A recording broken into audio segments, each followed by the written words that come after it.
When we went out and determined who we were going to go after, we looked at all of the data that we had collected on our customers. And one of the things that we've done, we have a concept called buying influence. So as I interact with one of my customers, we classify the contacts within those customers, their role of influence within that organization. So it might be a decision maker, an economic buyer, a main point of contact, a super user. So we went back and looked at those data points across our clients and then try to match those same data points about our prospects.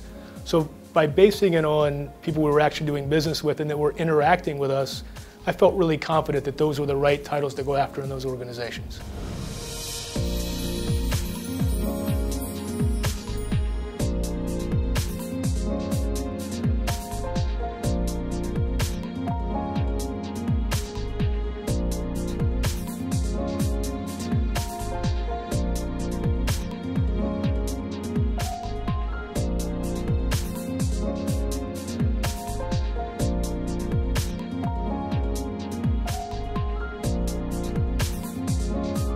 My name is Jake Schaffer, and I am the Director of Sales Development here at DiscoverOrg. My name is Jenny Campbell. I'm the Senior Director of Customer Marketing. So the approach that we use to identify the target accounts, it was really a combination of a couple different channels.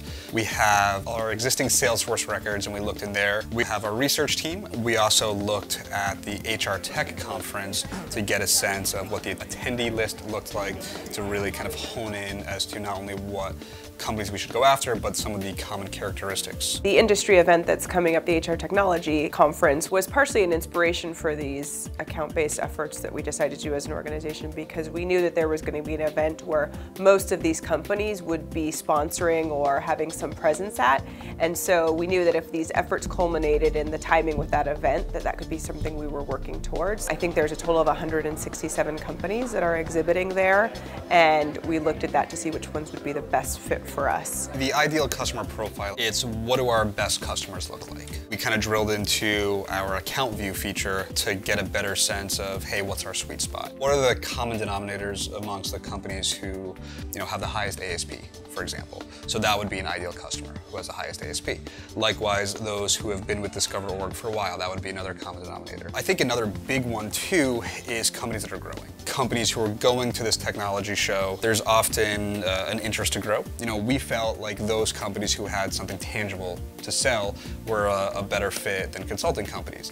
Now, that's not to say we can't work with consulting companies, we absolutely do, but again, kind of going back to the ideal customer profile, it was those who, had a piece of software, hardware. There was a true good being exchanged. The sales and marketing leaders came together and we talked about what that number would be in order to execute the true account-based approach that we wanted to in the time frame that we wanted to give ourselves. We really said we're going to identify 50 that we're going to focus on.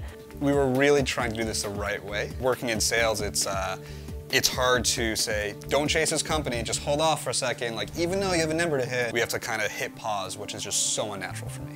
What that also allowed us to do was build in sort of a 20% control group. We said we're going to treat 40 of them in one way and 10 of them in another way, and those 10 will be our control group. We realized that a lot of the companies in the list we were already actively engaged with, so we needed to make a decision on whether we wanted to include those companies for these efforts or we wanted to let things run the course with the engagements that were already in place. We also realized that some of the companies on that list were current customers. We ultimately ended up removing any current customers from that list of 50, and we did handpick a couple that were already in motion, sort of early stage motion, but we felt like we were going to get some momentum there. If we were able to sort of nail this process with these 50 and figure out what was going to work, that we could then replicate it on a much larger scale for these hundreds and hundreds of companies that we had identified and get fantastic results. I'm Chris Hayes. I'm the Vice President of Business Development. We have a really big advantage here as DiscoverOrg. So when we went and we identified the accounts that we wanted to look at, we were able to see where we had gaps. One area of gap that we had in our data was the marketing operations title as an example. It's a super important title, but the fill rate on it's not very high.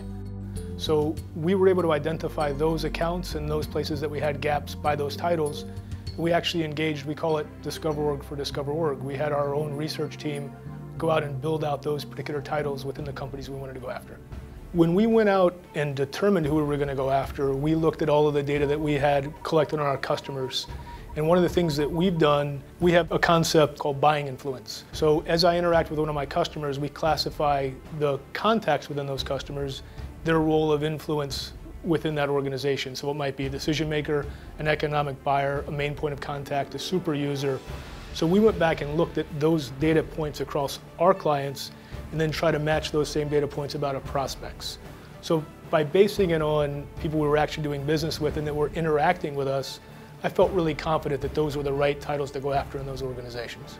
What you're trying to really do is to drive a conversation in that company. So if I reach out to the head of sales and I reach out to the head of biz dev and the head of marketing, our ultimate goal, obviously to drive revenue, but if I can get them talking about the topic that I want them to talk about, whether that's DiscoverOrg or whether that's what DiscoverOrg provides, marketing intelligence, sales intelligence.